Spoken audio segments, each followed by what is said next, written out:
ဒီနေ့တော့မုံလာပင်ချီရီဟင်းရဲ့ပစွန်ကြောက်ထောင်းကျော်ရဲ့ယောက်ျားအတွက်ကြက်ဥကျော်ကျမအတွက်ငါးဥအသေးလေးတွေတယောက်စာလောက်လေးကို2000ပဲပေးဆိုလို့ငါးဥဟင်းချက်ပြီးစားပါတယ်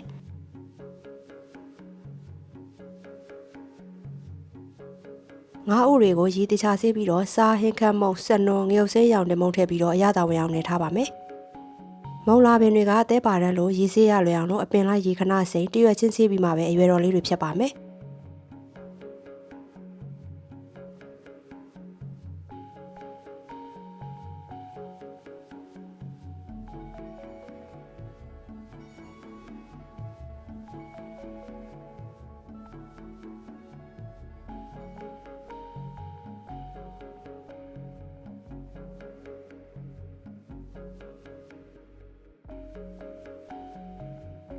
အရင်ဆုံးကြက်ဥကြော်ဖို့အတွက်ကြက်သွန်နီပါပါလီကြက်ဥစားထည့်ပြီးတော့မှွေပါမယ်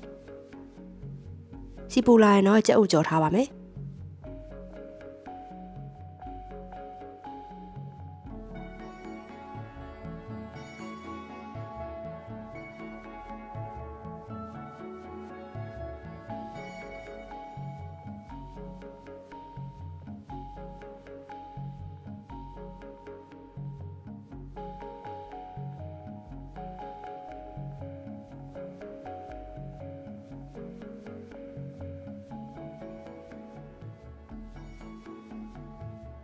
ကြက်ဥကြော်ပြီးရင်တော့ငါးဥချက်ဖို့ဒဲတဲကိုစီထဲကြက်သွန်ပြူနီထောင်းထဲစနွန်းထဲစီတက်ပါမယ်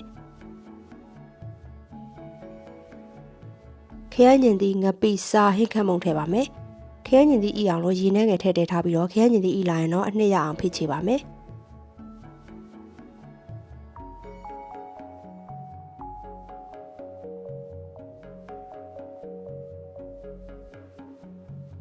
အနှစ်ရလာရင်တော့အရသာနဲ့ထားတဲ့ငါးဥတွေထဲဂျင်းထောင်းထားတာအရင်ညစ်ထည့်ပြီးတော့ခဏမှွေပါမယ်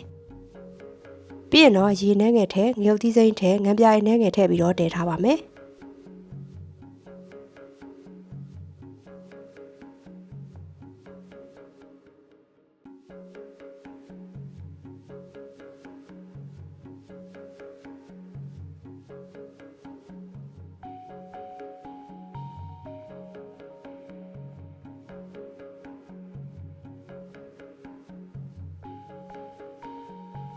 စီပြက်လာရင်တော့နန်းမင်ထည့်မွေပြီးတော့ငါးဥဟင်းလေးရပါပြီကျမကငါးဥဆိုရင်ကြည်အောင်ခြေပြီးတော့ချက်တာပဲကြိုက်လို့ကြည်အောင်ခြေလိုက်ပါတယ်ပြီးရင်တော့မုံလာဥချင်ချက်ဖို့အတွက်ကြက်သွန်နီပါပါလီခရမ်းညင်သီးတစ်လုံး40လှီးပြီးရင်တော့မုံလာပင်တွေကိုလည်းအနေတော်လေးတွေဖြတ်ထည့်ထားပါမယ်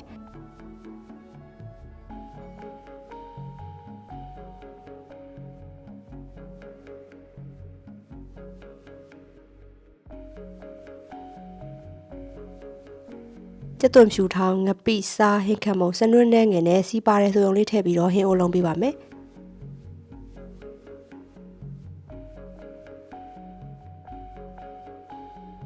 ရေခဲနဲ့ဒီဟင်းအိုလုံးပြီးရင်တော့ဟင်းအရီလိုချင်တဲ့လောက်လေးထည့်ထားပါမယ်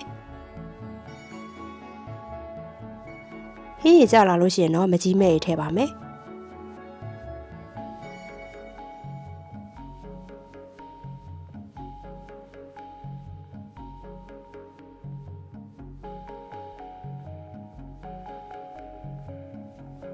ရုပ်သီးစိတ်နဲ့နန်းမင်ထည့်ပြီးတော့အဖောခဏဆက်တယ်ပြီးရင်တော့မုံလာပင်ချီဟင်းလေးချက်ပါပြီနန်းမင်ကိုအနံ့ပုံမွေးခြင်းလို့အမြင့်လေးတွေပါထည့်ချက်လိုက်ပါတယ်